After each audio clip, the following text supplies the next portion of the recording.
안녕하십니까. 홍한상입니다. 자, 제가 쓴 책 개성상인을 중심으로 개성상인 중에 유명한 분이죠.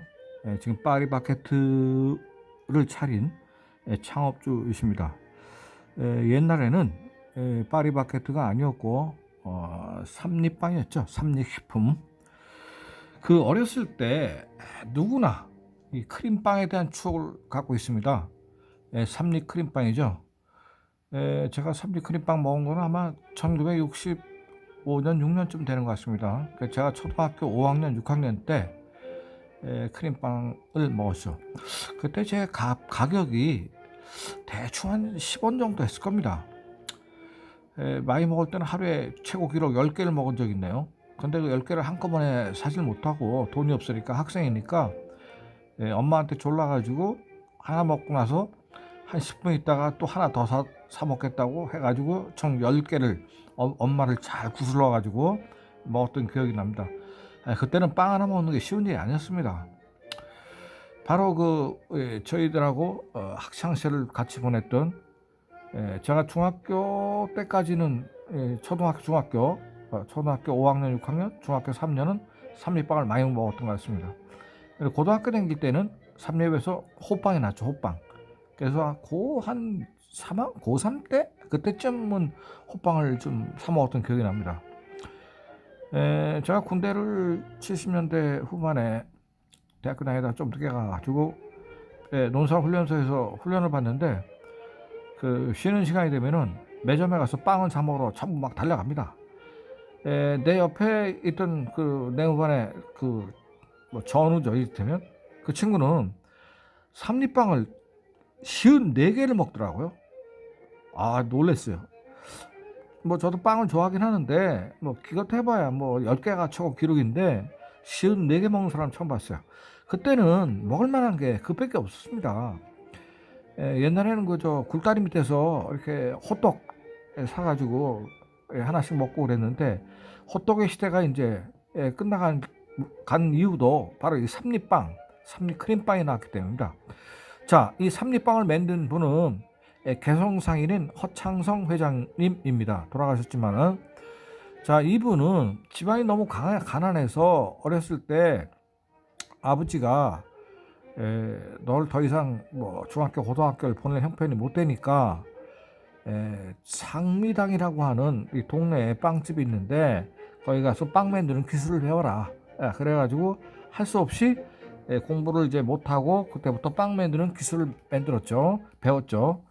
이 상미당은 국내에서는 상당히 유명한 빵집이었던 모양이에요. 일본 사람이 경영하던 빵집인데, 그래서 상미당을 조사해 봤더니 지금도 일본에 있네요. 상미당 그 집이. 뭐 그 집하고 똑같지 않은지 그건 잘 모르겠지만 제가 봤을 때는 이 허창성 회장님이 빵 기술을 배우던 그 상미당하고 맞는 것 같습니다. 그 한문도 같고 보니까 동경 지점은 이 동경시내 한복판에 아주 본점이 큰 게 있더라고요. 자, 1945년도 해방될 무렵에 서울 을지로에 허창성 회장님이 빵집을 냈습니다. 일본 사람으로부터 배운 빵 기술을 가지고 상미당 빵집을 낸 거죠. 그러다가 1959년에 삼립제과, 이게 지금은 파리바게뜨가 됐는데 옛날에는 삼립제과였습니다. 이제 허창성 회장님의 아드님들이 여러 분 있는데 큰 아드님은 이제 삼립 재화를 줬고 둘째 아드님한테는 샤니라는 회사를 물려줬는데 둘째 아들인 허영인 회장이 이제 삼립제과를 형 회사까지 다 인수를 해요. 나중에 되면. 그래서 어쨌든 1959년에 삼립제과를 설립을 했는데 이게 바로 이제 우리나라에서는 공장빵의 시대가 이제 최초로 열리는 겁니다. 그 이전까지는 뭐 호떡을 파서 파는 뭐 니아카 아니면 동네에 찐빵 가게, 만두 가게 이런 게 좀 있었어요. 그래서 저희 어렸을 때도 그 찐빵 만두를 많이 좀 먹었습니다. 꽤 많이 먹었죠. 또 어떤 때는 아버지가 그날따라 기분이 좋으면 저한테 돈을 뭐 15원인가 이렇게 주면 그 중국집에 가면 중국집에서 군만두를 팔았어요. 그걸 포장을 해줬거든요. 그래서 그 군만두를 먹은 적도 있습니다. 그런데 그 제과점 빵을 먹는다는 건 쉬운 일이 아니었어요. 제과점이 있었습니다. 서울에도 있었는데 비싸니까 먹을 수가 없고 기껏해봐야 군만두나 어쩌다 한두 개 먹는 거고 호떡이나 사 먹었지 무슨 빵을 먹을 수 있는 시절이 아니었습니다. 근데 이분이 우리나라에서 대량 생산을 이제 빵을 만들므로써 소위 이제 빵의 대중화 시대를 여는 거죠. 1964년에 삼립 크림빵을 만들었는데 이게 뭐 모든 중고등학생, 뭐 초등학생까지 말할 것도 없이 어마어마하게 사 먹었습니다. 정말. 제가 이 조사를 해봤더니 이 삼립빵이 지금까지 먹은 개수가 뭐 19억 개라네요. 19억 개. 19억. 지금은 이제 삼립빵을 먹는 사람이 없잖아요. 워낙 맛있는 빵이 많이 나오고 파리바게트 빵이 많이 나오고 하니까. 자, 이분이 이제 1969년에 이 공장빵을 만들기 위해서 일본에 시장 조사를 한 다음에 좀 그 신개념의 빵을 좀 만들어야겠다. 그래서 그 일본에서 그 시장 조사를 한 걸 토대로 해서 현장에서 빵을 생산하는 기능 사원들하고 개발팀을 그 중에서 제일 똑똑한 사람들을 불러갖고 산속에서 텐트를 치고 거기서 빵을 갖다가 밀가루 반죽을 해가지고 그 자리에서 쪄서 먹어보는 그런 제품 개발을 했습니다. 그 당시에 이제 상당히 노하우가 있어야 되니까 이 빵이라는 게 또 저희가 어렸을 때 우리 어머니가 1964년, 65년도 내가 초등학교 다닐 때 밀가루로 반죽을 해서 이스트를 넣어요. 효모인데 이스트가 없으면은 막걸리를 갖다가 한 코프 정도 넣어서 반죽을 합니다. 그런 빵을 먹었거든요. 그러니까 뭐 엄마가 해주니까 먹었지만 그래 맛은 없었어요. 그런데 이 삼립빵이 이 빵 속에 크림이 들어있으니까 맛이 끝내주는 겁니다. 이 삼립빵이 잘 팔리니까 이제 허창성 회장님이 새로운 빵을 만들어야겠다. 그게 바로 호빵이죠. 그래서 호빵을 이제 만들어서 1970년대 초반에는 그 구멍가게 앞에 호빵을 이렇게 지금 여기 빵 찌는 이 기계가 있어요. 그래서 이 밑에 이제 연탄을 떼가지고 그 수증기 김으로 빵을 쪄었거든요. 이 호빵들은 엄청나게 사 먹었습니다. 이것도 진짜. 그래서 이제 호빵은 1971년에 이제 출시가 됐는데 직경은 10cm, 무게는 108g. 지금도 똑같다고 합니다. 10cm의 직경에 무게 108g. 그리고 허창성 회장님은 이 개성상인 출신의 이 특징인데 이익을 조금 남기고 많이 파는 걸 그 주장하는 분이에요.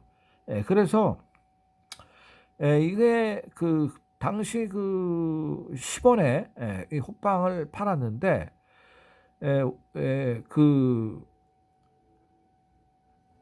어떻게 하면 좀 많이 팔릴까 연구를 하는데 사람들이 이제 직원들은 이익을 좀 많이 남겨서 팔자. 날개도 팔릴 거니까. 그랬더니 이문을 50점만 남기고 팔아라. 10원짜리 중에서. 그러니까 밑에 사람들이 펄쩍대는데 결국 이제 그걸 뭐 이익을 조금 남기고 팔았죠. 그러니까 이제 가성비가 좋으니까 뭐 전 국민이 호빵 먹었습니다. 진짜 이때 맛있어서. 이분은 좀 특이한 생각을 하고 계신 것 같아요. 제빵 사업은 그냥 빵 장사가 아니라 문화 사업이다.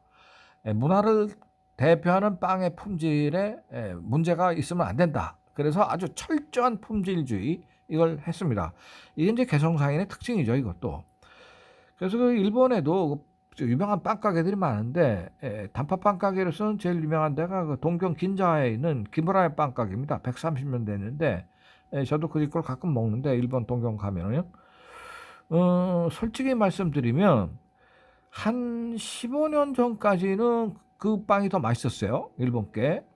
토라의 떡 같은 건 뭐 기가 막히게 맛있는데 지금은요. 우리나라 빵의 수준이 뭐 일본보다 앞서간다고는 볼 수 없지만은 지금 비슷한 수준까지 왔습니다. 사실은. 일본 뭐 빵을 워낙 잘 만들잖아요. 그 사람들이. 그래서 이런 그 품질주의를 추구하는 삼립빵이 그 당시에 어떤 제빵업계의 리더로서 이 품질 중시의 정신을 가리킨 거죠. 그래서 60년대에는 크림빵, 70년대 넘어가면 호빵, 80년대에는 보름달빵인데 사실은 이 보름달빵이 1980년대에 생산된 것이 아니고 제가 중학교 다닐 때니까 제가 중학교를 1967년에 들어서 70년 2월에 졸업을 했는데 그때도 보름달빵이 있었습니다. 그래서 먹었는데 그때는 15원이었다고 그때 기억을 하거든요. 그때 그 버스비가 2원 50전이었어요. 그런데 15원이 굉장히 비싼 거죠. 웬만한 사람 사 먹지 못했습니다. 근데 뭐 좀 뭐 건방진내기로 저희 집 조금 잘 살았다 보니까 보름달빵을 그냥 한 개 사가지고 학교 끝나면 배가 고프니까 그거를 좀 입에 물고 그러고 왔던 기억이 납니다. 이 세 빵은 제가 막 열렬하게 다 먹던 빵들인데 정말 맛있었어요. 자, 이 빵들이 왜 이렇게 30년간 히트를 했냐면 시대의 흐름을 읽어서 해야 빵을 많이 팔 수 있다. 그리고 국민의 이제 소득 수준이 나날이 높아졌거든요. 60년대, 70년대, 80년대가 다 틀려요. 60년대는 정말 가난했는데 67년도 이후부터 잘 샀어요, 한국이. 왜냐하면 월남전 파병의 대가를 받아가지고 그 달러들이 들어오는 바람에 우리가 잘 살게 돼서 빵을 많이 먹었는데 이제 월남전을 갔다 온 우리 그 형님 세대 분들이 우리 그 미국에 사시는 오수원 선배님도 월남전에 참전하셨다고 그러는데 그런 선배님 다 기억하실 거예요. 일본에 가서 베트남에 가서 전쟁을 하는데 그 미국 애들이 주는 그런 음식들을 좀 먹게 되잖아요. 그러다 보니까 이제 입맛이 서가되는 겁니다. 그래서 이제 크림빵이 히트를 치고 그 다음에 이제 바로 쪄서 그 자리에서 쪄서 파는 호빵 이게 이제 인스턴트 빵이지만은 그 자리에 쪄서 파니까 맛있죠. 그리고 80년대 되면은 보름달 빵이 이 크림이 들어가지고 아주 맛있었습니다.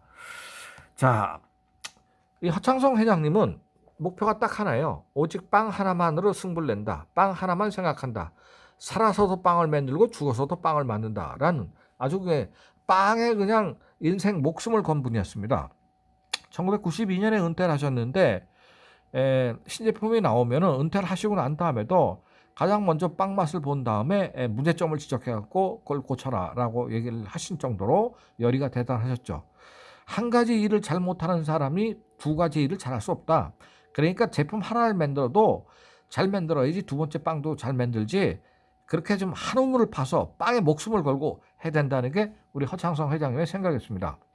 바로 이런 게 개성상인의 특징입니다. 한 가지 일에 목숨을 걸고 오직 그거 하나 가지고 한 우물을 파는 겁니다. 그리고 그 한 우물에 전 인생을 걸고 투자하는 겁니다. 이렇게 성공할 수 있습니다. 일본도 그렇고 전 세계에 유명한 뭐 프랑스나 미국이나 다 가도 그 나라에서 진짜 이 선두주자들은 그거 하나 가지고 평생 목숨 건 사람들이 많습니다. 그것도 대를 물려가면서. 그래서 빵은 이게 그냥 허기를 때우는 그런 음식이 아니라 하나의 문화이고 하나의 상품이다. 이게 사실은 제가 뭐 외국에도 좀 살아보고 하면 정말 그 영국이나 이런 데 가면은 뭐 제가 한 15년, 20년, 17, 8년 전에 그 호주에서 스콘이라는 빵을 먹고 세상에 빵이 이렇게 맛있나? 그랬더니 곧바로 우리나라에서 스콘을 만들어 팔아요. 비슷한 맛까지 왔습니다. 이게 참 그 음식만을 개선한 겁니다. 이 허창성 회장님이. 그리고 분량은 절대 용납하면 안 된다. 그러니까 빵에 들어가는 팥이 부족하면 안 된다. 그 딱 팥을 갖다가 뭐 8g, 8g 딱 넣어야 되는데 좀 돈을 많이 벌려고 그걸 갖다가 1g 줄인다든지 빵에 무게가 108g이어야 되는데 그 무게를 뭐 95g으로 줄인다든지 이런 짓을 하면 안 된다는 거죠. 그래서 양심적으로 장사를 해야 된다 하는 게 허창성 회장님의 생각이고 이것이 사실은 개성 사람들의 생각인 거였습니다. 자, 그래서 허창성 회장님은 오늘날 삼립 제과주식회사는 없어졌지만은 파리바게뜨가 돼가지고 둘째 아들인 허영인 회장님이 파리바게뜨로 해서 지금 매출은 밝히지 않대요. 보니까 상장을 안 한 것 같아요. 제가 한 30분 조사해봤는데 이게 또 개성상인의 특징이죠. 이렇게 너무 오픈하고 그런 걸 좀 싫어하십니다. 자, 그래서 이렇게 파리바게뜨가 지금 뭐 아마 조 단위 매출을 올리고 있을 텐데 국내에 지금 지점을 제일 많이 갖고 있네 보니까 6,700개로서 그리고 우리나라의 브랜드 상품 중에서 1번, 2번을 꼽으라면 이 파리바게뜨가 그 1번, 2번 안에 들어가고 두 번째는 뭐 아마 설화소하고 지금 비까비까한 모양이에요. 브랜드 파워가. 그러니까 이 빵을 만들어서 브랜드 파워 1, 2를 된다는 건 이게 참 대단한 겁니다. 그래서 개성 상인들은 뭘 해도 틀리다 하는 생각을 하게 되는 이 허창성 회장님의 어떤 철학이었습니다. 자, 감사합니다.